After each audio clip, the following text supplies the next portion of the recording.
The sirens cut through the quiet of our street in a slow, deliberate pulse, the kind that makes people step out onto their porches. A military ambulance, white and gleaming, rolled to a stop in front of my parents' house. The gold seal of the United States Army Medical Corps glinted on the door. 2 uniformed medics stepped out, then Medress blues pressed sharp enough to cut. Cap squared on my head, gloves white against the black leather of my service bag. Every neighbor who could see us froze. The scene framed by the late afternoon sun. My parents stood on the porch, the screen door half open, their faces locked somewhere between shock and outrage. "Jennifer," my mother started, her voice pitching high. "What is this?" I didn't answer her. I looked past them into the shadowed hallway of the house I grew up in, and said clearly, "I told you I'd come for him." 2 days earlier, I hadn't been thinking about ambulances, uniforms, or public scenes. I'd been sitting in my kitchen sipping black coffee when my phone rang. It was my cousin Mark, voice tight and hurried. "Jenny, did you know Grandpa's been sick? Like really sick?" My hand tightened around the mug. "No one told me." "What's going on?" Mark hesitated. "He's barely eating. Cough's bad. Looks like he's lost 20 pounds. I stopped by yesterday, but your folks wouldn't let me in. Said he was resting." The word resting hit my gut wrong. I called my parents immediately. Dad picked up on the 3rd ring. "Jenny, everything okay?" "No, Dad. I just heard Grandpa's sick." "How bad is it?" A pause. Then his voice flattened. "He's old, Jenny. What do you expect? Doctors can't stop the clock." "That's not an answer," I said. Mom's voice chimed in from the background, sharp and impatient. "We've got it handled. Grandpa stays home. No hospitals? No doctors." I could almost hear her crossing her arms. "What do you mean, no doctors?" I asked. "He's a tough man, but dragging him around for tests will only make him worse," Dad replied. "We've decided. You've decided. Not him. Not me. The only other person in the family who had power of attorney.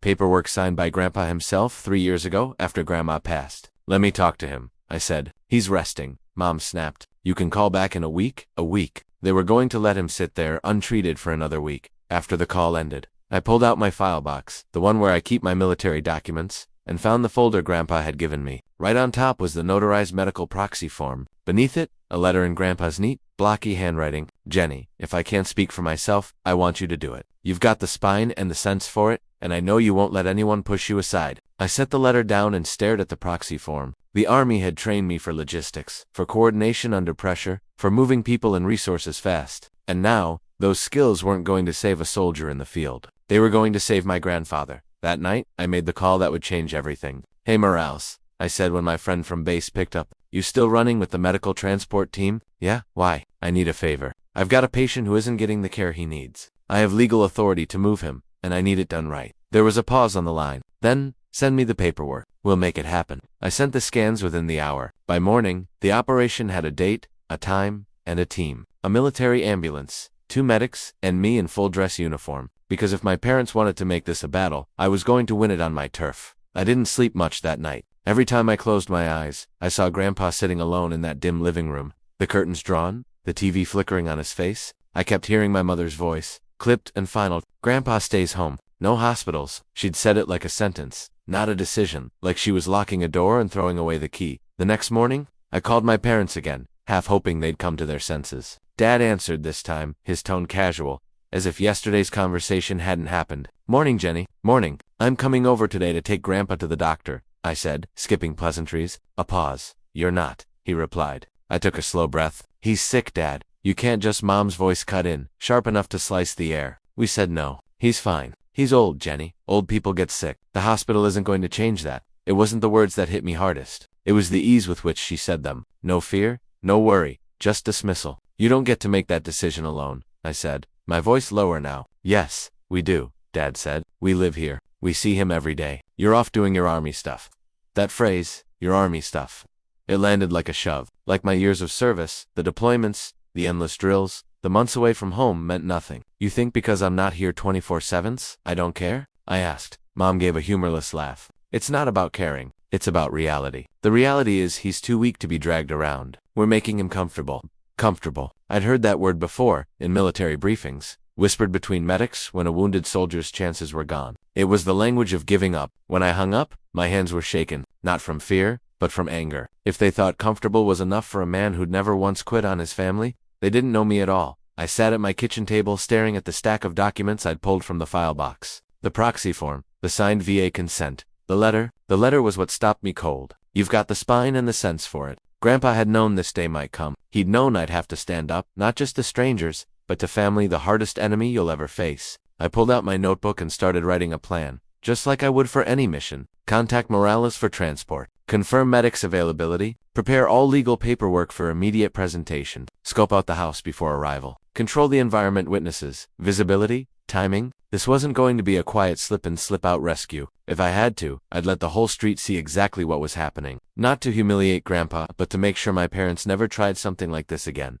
That afternoon, Morales called me back. We're set. Thursday, 1600 hours. That work? Perfect, I said. He hesitated. Jenny, this is family. You ready for the fallout? I looked at the letter again. I'm ready. I spent the next day gathering what I needed. 2 crisp copies of the proxy form, Grandpa's VA card, my own military ID, orders verifying I was on authorized leave, a folder with notes from his last checkup proving the sudden decline was new and urgent. I also called Dr. Patel, a VA physician I'd met at a veterans fundraiser last year. When I explained the situation, she didn't hesitate. Bring him in. We'll be ready.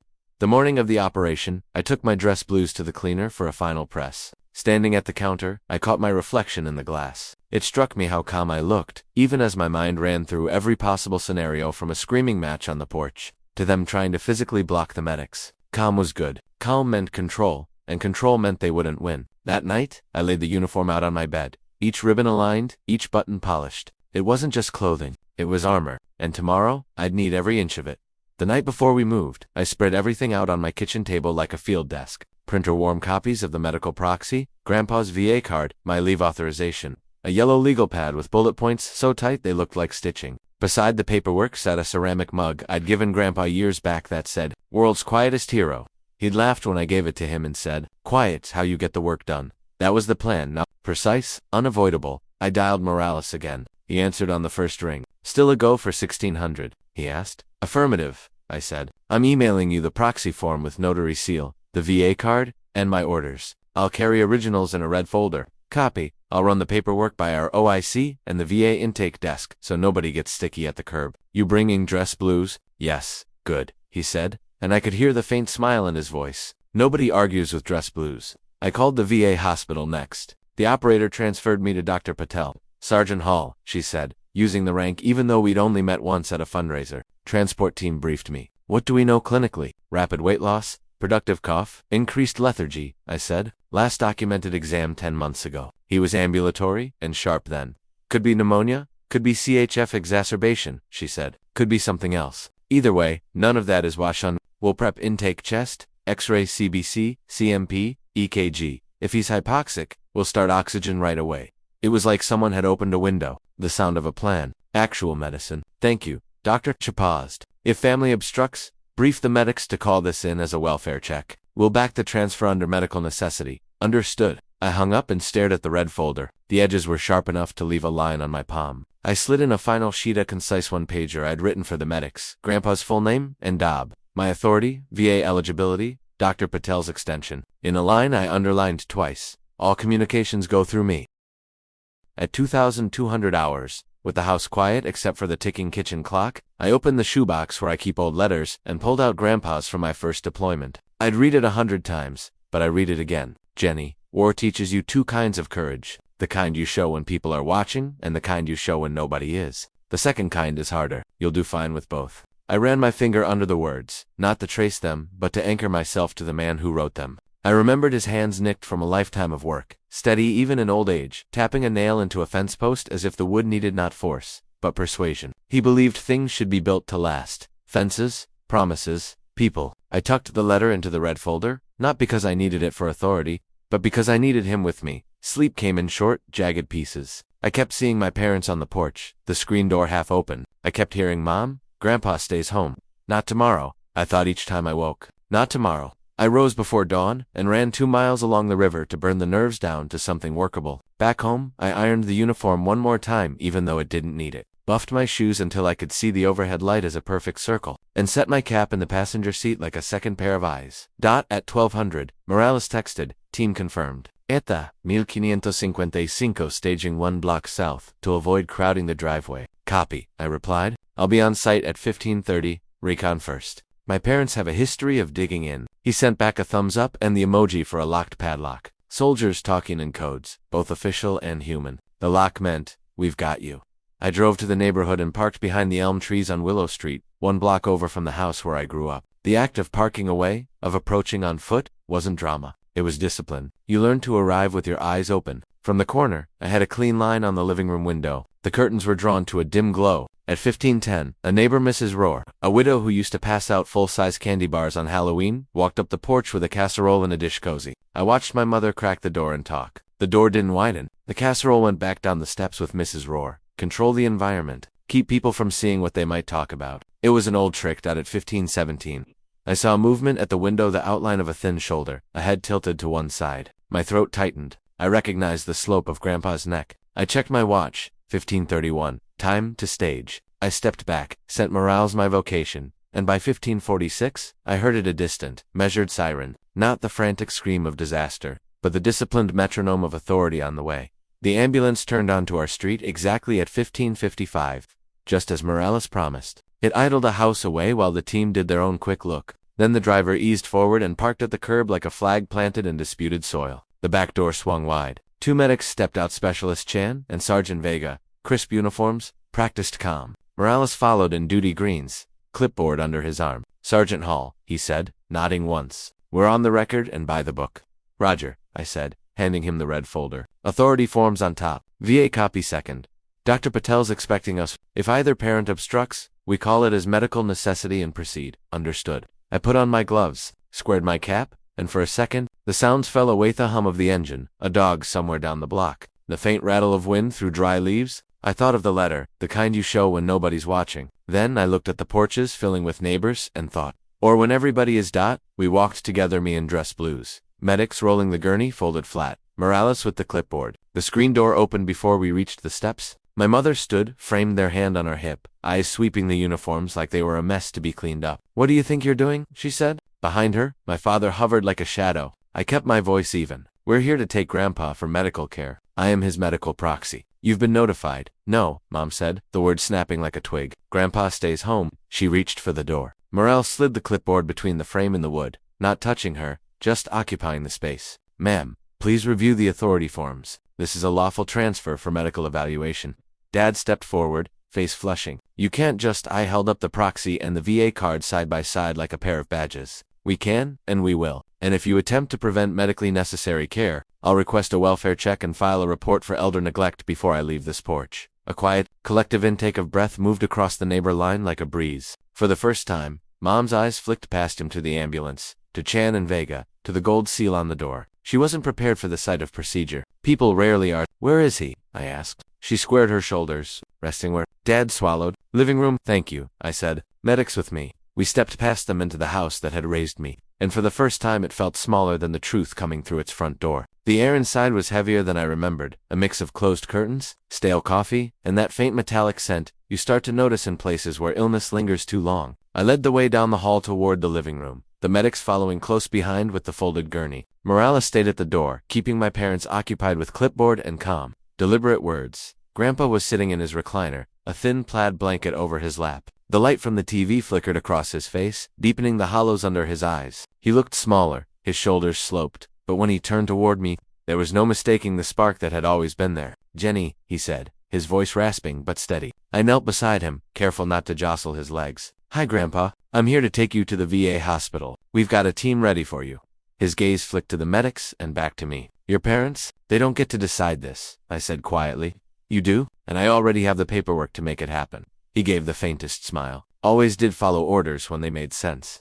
Specialist Chan crouched to his level. Sir, we'll keep you warm and secure on the ride. It's about 20 minutes to the facility. Dr. Patel's expecting you. Grandpa nodded slowly. All right. We worked together to stand him up, sliding the blanket around his shoulders. Vega positioned the gurney and lowered it to chair height so Grandpa could sit without strain. Every movement was efficient. Practiced the kind of quiet professionalism that says, we've done this before and we'll do it right again.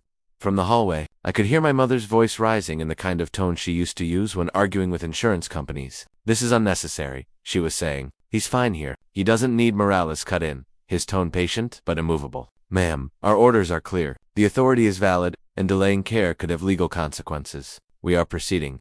The gurney wheels squeaked softly as we rolled Grandpa toward the front door. He adjusted the blanket with a kind of quiet dignity, ignoring my parents' expressions as we passed. I noticed neighbors gathered on the sidewalk now. some holding their phones, some just watching. On the porch, the light hit Grandpa's face full on, and for a moment, I saw the man from my childhood, the one who taught me to bait a fishing hook, and to never measure myself by someone else's yardstick. "Feels good to breathe fresh air," he said, his voice almost a sigh.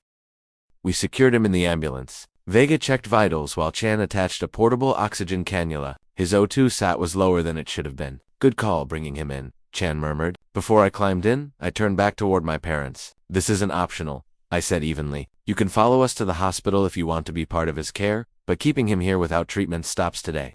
Dad's mouth opened like he might argue, but my mother's hand on his arm stilled him. She was looking at the ambulance, at the gold seal, at the uniforms, at the neighbors staring. For the first time, she looked unsure. As we pulled away, Morales riding in the cab, I sat in the back beside Grandpa. The hum of the engine and the rhythm of the road were oddly calming. He shifted his gaze toward me. "Didn't think you'd have to fight this battle."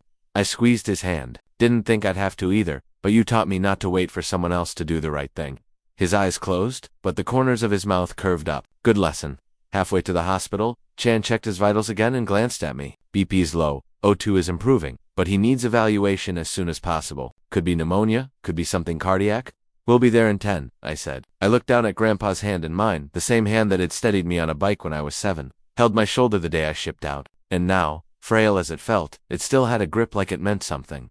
When the hospital came into view, its brick facade bright in the afternoon light, I felt the tension in my chest loosen just a fraction. This was the first checkpoint. He was out of the house. In care, away from people who thought comfortable was a substitute for treatment. But as much as this was a win, I knew it wasn't over. There were answers I still needed. Truths my parents had buried deep enough that I'd have to dig them out in the open. And when I did, I'd make sure the whole town saw what they'd tried to hide. The moment the ambulance doors swung open at the VA hospital, we were met by a small team in scrubs and masks. Dr. Patel herself was at the front, clipboard in hand, eyes scanning Grandpa before he was even rolled onto the sidewalk. "Let's get him inside," she said briskly. "Room 3A is prepped." Vega and Chan guided the gurney down the ramp with practiced ease while I walked alongside, keeping pace. Grandpa's grip on my hand didn't loosen until we crossed the threshold, and the cool, clean air of the hospital replaced the stuffy heaviness of my parents' living room. Inside, they moved fast. Blood pressure cuff inflated on his arm. Pulse oximeter clipped to his finger. Blood drawn into vials,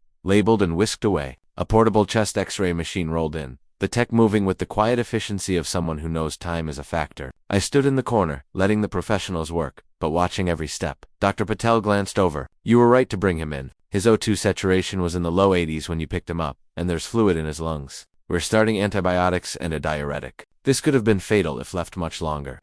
The words landed like a weight I'd been carrying, suddenly getting heavier, not lighter. I called Morales, who was waiting outside with the ambulance. "He's stable, but it was close. Thanks for getting us here. You did the hard part," he said. "You stood your ground." I slipped my phone back into my pocket and turned toward the hallway. This was the part where most people would breathe easy, maybe go grab a coffee, but I wasn't done. My parents were in the waiting area, sitting in 2 plastic chairs angled slightly away from each other. Mom's sunglasses were perched on her head, arms crossed. Dad was staring at the floor. "You can go in and see him in a few minutes," I said evenly. "But first, we need to talk." Dad's jaw tightened. "About what?" "About why you refused to care for him when you knew he was sick. About why you didn't tell anyone else in the family. And about what exactly you were waiting for." Mom's lips pressed together, the faintest twitch at the corner. "We were trying to spare him the stress of stuff," I said, my voice low. "This wasn't about sparing him stress. This was about control. And you lost it the second I showed up." The sliding doors hissed open, and a woman in a blazer walked in. The veterans advocate Dr. Patel had called when we arrived. She introduced herself as Ms. Holloway and asked if she could join our discussion. Given the concerns raised, she said, "It's important we're all on the same page about his rights and the legal implications of denying care." Mom's eyes narrowed. "Legal implications?" Ms. Holloway nodded. "In this state, preventing an elder from accessing medical treatment can be considered neglect. If there's evidence of intent or financial motive, it can escalate to exploitation." Dad's head jerked up. "We didn't." I pulled the red folder from my bag and slid out a copy of the proxy form. "You knew I had this authority. You knew, and you ignored it."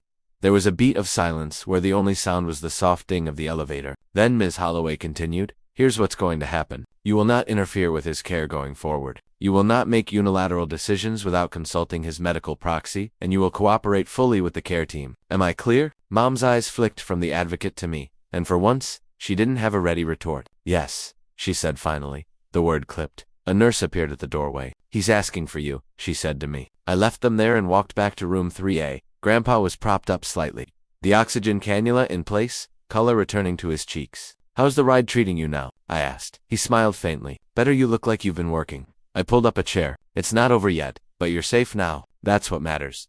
He squeezed my hand. Safe is good, but truth is better. Don't stop till you get it. And I wouldn't, because saving him physically was only the first part of this operation. The next part would be making sure everyone, my parents, the neighbors, the entire town, if necessary, knew exactly what they tried to do and exactly how I stopped it. By evening, the monitors in room 3A blinked with steadier numbers. Oxygen in the mid-90s. Heartrate.com. The antibiotic hung in a slow medicinal drip, bead by bead, pulling him farther from the cliff my parents had parked him on.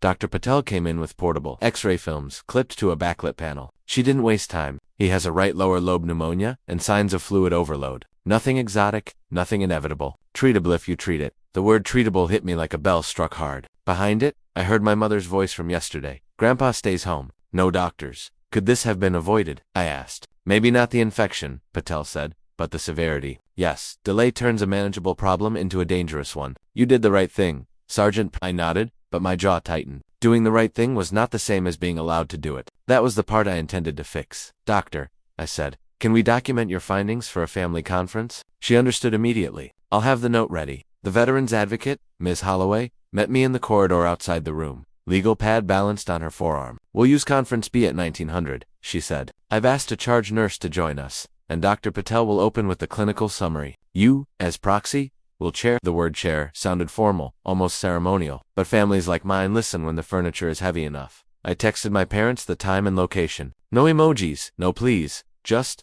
family conference. 7 p.m. Conference room be mandatory. They read it. The bubbles appeared, then disappeared. Fine. At 1858. I stepped into conference B. Fluorescent lights hummed overhead. The table was laminate wood, the chairs too light for the gravity in the air. Dr. Patel sat at one end, chart open. A charge nurse named Lewis set a pitcher of water and a small tray of paper cups in the center, like peace offerings for a meeting that wasn't going to be peaceful. Ms. Holloway took a seat beside me. Pen ready. My parents came in at 1902. Their lateness a habit they wore like a privilege. Mom's mouth was a straight line. Dad's face was fixed and neutral, the gear he preferred when truth approached. They sat across from me as if a border ran down the middle of the table. We'll begin, I said. Dr. Patel folded her hands, voice crisp. Mr. Hall presented with hypoxia, fever, and radiographic evidence of pneumonia complicated by fluid retention, likely related to cardiac strain. We initiated oxygen, antibiotics, and a diuretic. He responded well. In my medical opinion, delay in seeking care increased his risk significantly.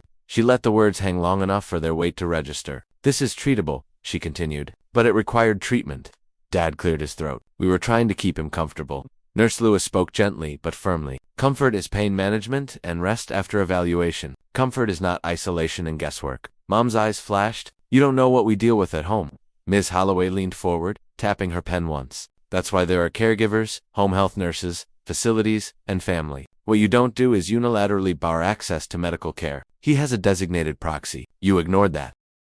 I slid the proxy form across the table. He signed this 3 years ago. You saw it? You knew? Dad looked down. Mom didn't. He's old, she said. Hospitals are hard on old people. Pneumonia is harder, Dr. Patel said, not unkindly. Denial is hardest of all. Silence pressed in. The clock on the wall clicked forward. Somewhere in the building, a code was paged overhead, the burst of urgency reminding everyone present what real emergencies sound like. Ms. Holloway broke the quiet. Here's the administrative side. As of now, all decisions regarding Mr. Hall's care will go through his proxy or daughter. You will not obstruct transport, appointments, prescriptions, or visits. If you do, we will file with Adult Protective Services. Additionally, if there's evidence that medical delay was used to influence financial outcomes, that becomes a separate matter. Mom's chin jerked. Financial outcomes? I held her stare. Cut the theater. I saw the certified mail on the hall table last month, the insurance policy renewal, the property tax notice, the household transfer pamphlet you left next to Grandpa's chair like it was a magazine.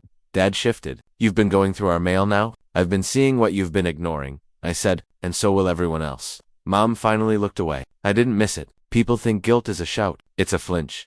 Dr. Patel closed the chart with a soft thud. He'll remain inpatient for at least 48 hours. If he meets criteria, we'll transition to step-down, then discharge with home health and follow-up cardiology. He'll also be evaluated for pulmonary rehab.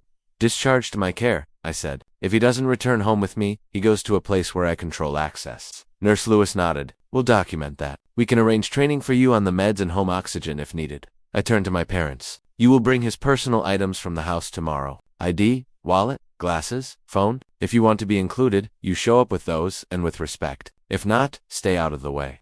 Dad opened his hands, a gesture I recognized from decades of negotiations over smaller things. Soccer practices, holiday schedules, lawn repairs. Jenny, this is getting theatrical. No, I said. This is getting accountable. Ms. Holloway slid a simple agreement across the Taboola-typed page with 3 lines and 2 signature blocks. We agree not to interfere with the medical proxy. We will cooperate with the care plan. We acknowledge that failure to do so may be reported. They signed not because they were sorry, but because their options were shrinking. Sometimes you settle for the right outcome before you chase the right feeling. After the meeting, I walked them to the glass doors. Evening had drawn a deep blue over the parking lot. Sodium lamps buzzed like a faraway storm. You can see him now, I said. Keep it calm. Keep it brief.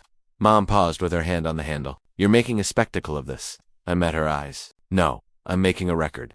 She pushed through the door without answering. Dad hesitated. We love him, he said, as if love were a receipt you could show after a purchase went wrong. Then show up at 10 a.m. with his things, I said, and with a better definition of the word. I went back to room 3A. Grandpa's eyes were closed, the lines around them softer now that the oxygen was doing its quiet work. I pulled a chair close and sat. The fatigue settled across my shoulders, but underneath it was something steadier than exhaustion, purpose, cooling into resolve. He opened one eye like we were sharing a secret. How bad was the meeting? Not the worst I've ever been in, I said, but it moved the ball. He smiled, then coughed a smaller cough than earlier. Moving the ball's how you score. I squeezed his hand. Tomorrow I'm going to do something else. What's that? Make sure the people who looked away can't, I said. Not anymore. He nodded like a general, approving a plan he'd known I'd make. Do it with grace, he said softly, but do it. I will. I stepped into the hallway and texted 3 neighbors, a pastor who ran the food pantry, the commander of the local VFW post, and Morales. The message was short. Saturday, 1100 Hospital Garden. Honoring a veteran. Spread the word. If my parents wanted Grandpa hidden in a dark living room, I would bring him into the light in front of everyone, not to humiliate them for the sake of humiliation, but to restore what they had quietly taken: witness, gratitude, truth. And when they stood there facing what they tried to bury, I would give them one last chance to choose the right side of their own story. Saturday came with a sky so clear it felt staged, the kind of blue that makes flags look brighter. The hospital's courtyard garden had been swept, the flower beds edged, the benches wiped down. A volunteer crew from the VFW hung a fresh stars and stripes between 2 maples. It moved in the breeze like it had something to say. I wheeled Grandpa out at 10:58. He wore his best jacket, navy blue, brass buttons polished to a soft gleam. On his lap, folded with ceremonial precision, was his old army blanket, the one he'd kept since Korea. His oxygen cannula trailed to a small portable tank. Morales steering the cart with the same steady hands he used in the field. People had come, not just the neighbors I'd invited, but more members from the VFW, a group from the food pantry, even kids from the high school he'd spoken 2 years ago about service and sacrifice. They lined the path, hats over hearts. And there, just behind the crowd, were my parents. Mom's arms crossed tight, Dad's face set in that guarded neutral again. But they were here. They could see what they tried to pretend didn't exist. The chaplain from the VA started the short ceremony. He spoke of duty not as a word, but as a life lived for others, of how illness doesn't erase worth, and how the measure of a community is how it treats its elders when they can no longer stand on their own. I stood beside Grandpa's chair, letting the words land on him like sunlight. Then Morales stepped forward. Sergeant Major Hall, he said, voice carrying, on behalf of those you served with and those who came after, we thank you. The crowd rose to attention. And, as if on cue, every veteran present, Navy, Air Force, Marines, the sound of boots snapping together echoed off the brick walls. I turned to my parents. Step forward, I said quietly enough, for only them to hear. Mom's eyes narrowed. This is not optional, I cut in. This is where you choose. For a long moment, they didn't move. Then, Dad stepped out first. Mom followed, stiff, like every step was a negotiation with herself. They came to stand before Grandpa. You're going to kneel, I told them, because respect is more than a feeling. It's an action. There was a murmur in the crowd. People weren't sure what they were seeing or if they were meant to, but the space around us felt charged, like the air before a storm breaks. Dad knelt first. His right knee hit the stone with a muted thud. Mom hesitated, eyes darting to the onlookers. But then she lowered herself, careful not to wrinkle her skirt. Grandpa looked at them both, his expression unreadable at first. Then he nodded once. Slow. That's better, he said. I leaned down so only they could hear. This isn't punishment. This is clarity. You will not forget this, and neither will I. They both stared at the ground, but I saw the color rise in my mother's cheeks. My father swallow hard. I straightened, letting the silence do the rest. Then I turned to Morales. Let's finish this right, Morales barked. Present arms. And every veteran snapped their salute again. This time, my parents stayed kneeling until the last hand dropped. Afterward, people came up to shake Grandpa's hand. tell him stories they remembered from decades ago. The high school kids gave him a card they'd all signed. The chaplain offered a prayer. My parents hovered at the edge, no longer in control of the space, no longer able to hide behind closed doors and drawn curtains. When the crowd thinned, I wheeled Grandpa toward the hospital entrance. He was tired, but smiling faintly. "You pulled it off," he murmured. "Not for the sake of pulling it off," I said, "for the sake of making sure they'll never forget." He patted my hand. "They won't, and maybe one day they'll understand. I don't know if they ever will. But I do know this. Justice isn't always about courtrooms or laws. Sometimes it's about creating a moment so clear, so unshakable, that the people who need to remember can't rewrite it later. If you've got someone in your life who stood for you when it was hard, stand for them when it's your turn. Do it loud if you must, quiet if you can, but do it in a way they'll never forget. Because dignity isn't given, it's defended. And love isn't a word. It's the act of showing up even when you've been told not to.